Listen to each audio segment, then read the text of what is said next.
Hello everyone, class 10 science का विद्युत धारा चैप्टर का आज पार्ट सेकंड है। इसके पहले हम लोग एक पार्ट को कर चुके हैं।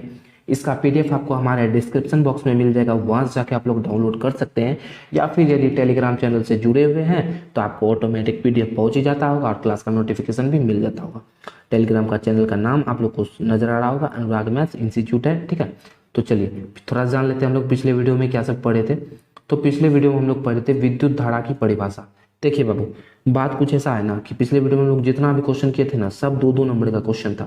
मतलब क्वेश्चन तो नहीं किए थे, किए तो टॉपिक ही थे, लेकिन सबसे 2-2 नंबर का क्वेश्चन बोर्ड परीक्षा में बनता है। तो विद्युत धारा का परिभाषा देखे थे, मात्रक मापन को देख लिए थे, 1 एम्पियर का परिभाषा कैसे दिया जाता है, कैसे बनता है, इसको भी समझे थे।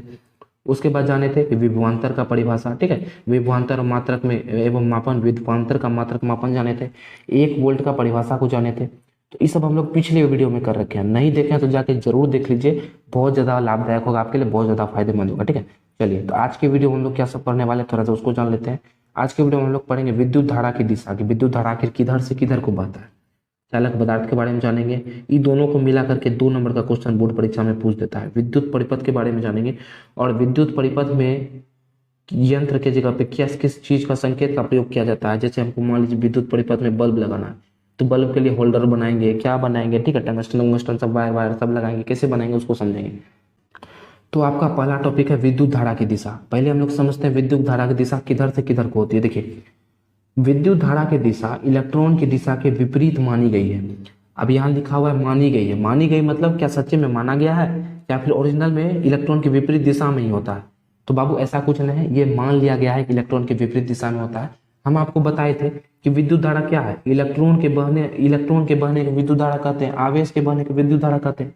तो आप ही थोड़ा सोचिए, इधर है इलेक्ट्रॉन, ठीक है, इलेक्ट्रॉन पे माइनस चार्ज होता है, इधर मान लीजिए बैटरी उटरी लगा कर प्लस उत्पन्न हुआ, इधर माइनस उत्पन्न हुआ। तब आप ही सोचिए इलेक्ट्रॉन किधर से किधर को जाएगा। तो ये माइनस हम लोग पढ़ चुके हैं कि माइनस माइनस में प्रतिकर्षण होता है, मतलब ये दोनों धकियाएगा एक दूसरे को। तो इलेक्ट्रॉन किधर बहेगा, इधर बहेगा, माइनस से दूर भागेगा, इधर प्लस के पास भागेगा।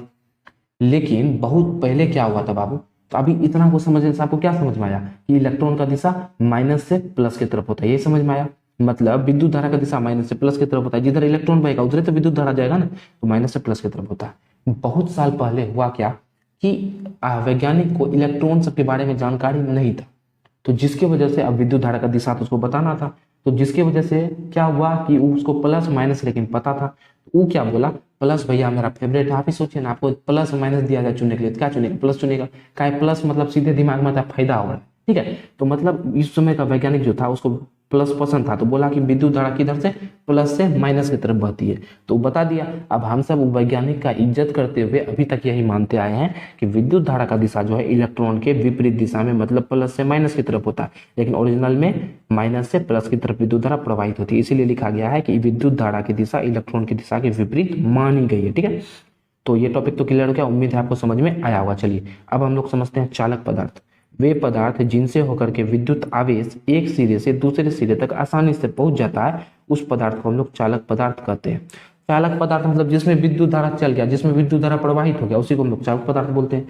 जैसे एक पदार्थ ले लिए, हुआ क्या, इसका यहाँ पे करंट लगा है तो इधर आवेश पहुंच गया, आवेश ही का तो चलने को हम लोग विद्युत धारा बोलते हैं ना। तो आवेश यहाँ से यहाँ तक आसानी से पहुंच गया, तो इसको क्या बोलेंगे, चालक पदार्थ बोलेंगे। इस पदार्थ को यदि आवेश आसानी से नहीं पहुंच पाया, पहुंच ही नहीं पाया, तो उसको क्या बोलेंगे, कुचालक बोलेंगे। अब देखिए, धातुएं सामान्यतः चालक होती है, धातु जो है सामान्यतः धातु में विद्युत धारा प्रवाहित हो जाती है। ऐसा इलेक्ट्रॉन के मुक्त होने के कारण होता है, वो आप लोग केमिस्ट्री में पढ़ेंगे, बहुत डीप में केमिस्ट्री में अच्छे से दिया हुआ है। ठीक है, चलिए अगला टॉपिक है कुचालक पदार्थ। कुचालक पदार्थ को समझते हैं। वे पदार्थ जिनसे होकर के विद्युत आवेश एक सिरे से दूसरे सिरे तक नहीं पहुंच पाता है। चालक में क्या था कि एक सिरे से दूसरे सिरे तक पहुंच जाता था, लेकिन कुचालक में क्या हो गया कि नहीं पहुंच पाएगा, तो इसको हम लोग क्या बोलेंगे, उस पदार्थ को कुचालक पदार्थ बोलेंगे। और धातु, देखिए धातु क्या था, धातु चालक था, इसमें कु लग गया, इसमें ओ लग गया, ठीक है, तो अधातु क्या हो गया, सामान्यतः कुचालक हो गया। ये तो बहुत ही आसान था, चालक जिसमें आवेश बह जाए चालक, जिसमें न बहे वो कुचालक। अब हम लोग समझते हैं विद्युत परिपथ के बारे में। देखिए, जिस पथ से होकर के, जिस रास्ता से होकर के विद्युत धारा प्रवाहित होती है, उस रास्ता को, उस पथ को हम लोग विद्युत परिपथ कहते हैं। पथ मतलब तो आप लोग समझते होंगे, रास्ता होता है, बस इसी से आप लोग पकड़ लीजिए। विद्युत मतलब बिजली, तो जिस रास्ता पे बिजली चल जाएगा उसी को हम लोग विद्युत परिपथ बोल देंगे। मतलब जिस पथ से होकर विद्युत धारा प्रवाहित होगी, प्रवाह होगा विद्युत धारा का, उसको हम लोग विद्युत परिपथ बोलेंगे। चलिए इसी का एक और परिभाषा होता है, ठीक है, जो ज्यादातर बताया जाता है, विद्युत धारा के सतत, सतत मतलब होता है लगातार, और बंद पथ को विद्युत परिपथ कहते हैं। विद्युत धारा के सतत मतलब लगातार पथ और बंद होना चाहिए, ऐसा नहीं कि तार खुले, ठीक है, ऐसा नहीं होना चाहिए, बंद पथ को हम लोग विद्युत परिपथ बोलते हैं।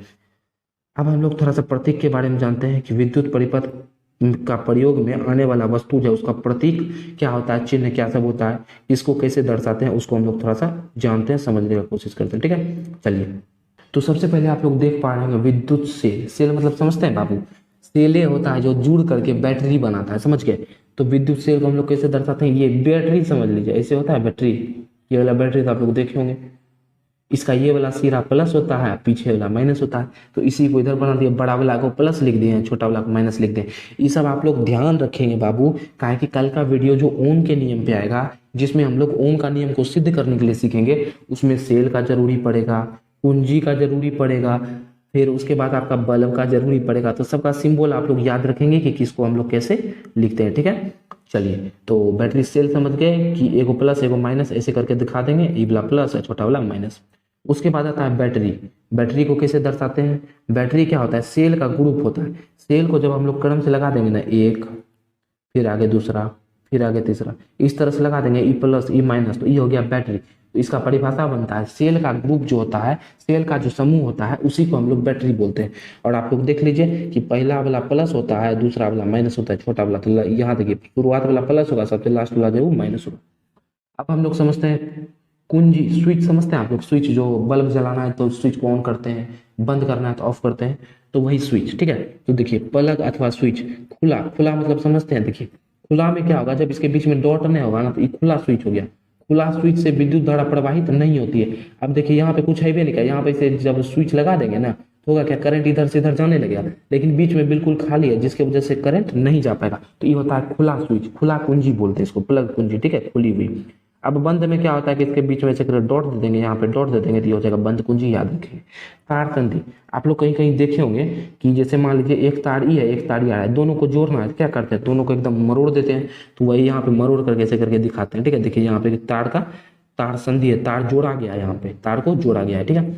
अब देखिए जैसे मान लीजिए एक तार इधर से बिछा है, एक तार इधर से बिछा है, तो क्या करेंगे, इसको दर्शाने के लिए क्या करेंगे, तार को यहाँ लाएंगे, ऐसे करके उठा करके दिखा देंगे, तार को क्रॉस करना है।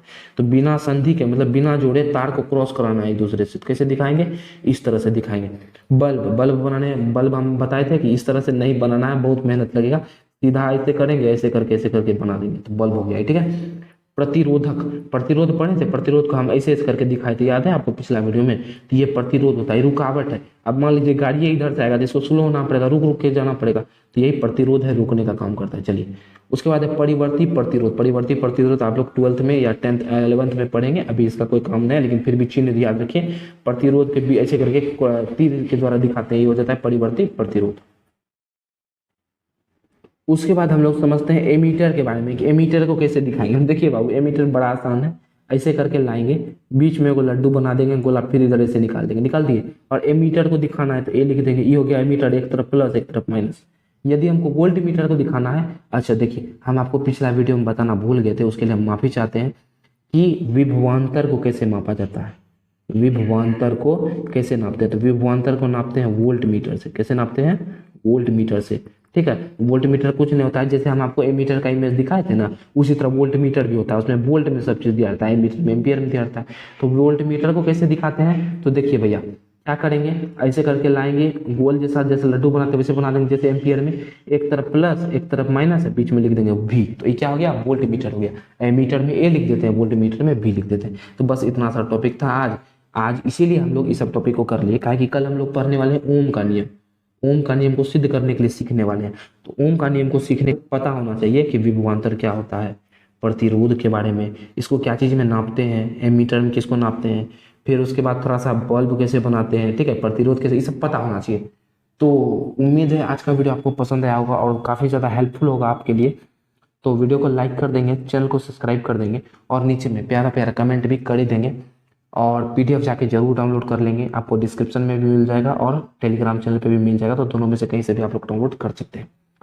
तो मिलेंगे आपसे कल के वीडियो में ओम के नियम के साथ में, ठीक है। ओम का नियम आपको बहुत ही अच्छे से समझाएंगे, बहुत ही मजा आएगा। सबसे आसान होगा, बस इतना समझ लीजिए। बाकी सब जो टीचर समझाते हैं उनसे आसान समझाने का कोशिश करेंगे। सब चीज़ समझ में आएगा आपको, घबराइएगा नहीं, बस पेशेंस के साथ में पूरा वीडियो देखते रहिएगा। तो मिलेंगे आपसे कल के वीडियो में, तब तक हंसते रहिए, मुस्कुराते रहिए। जय हिंद, जय भारत।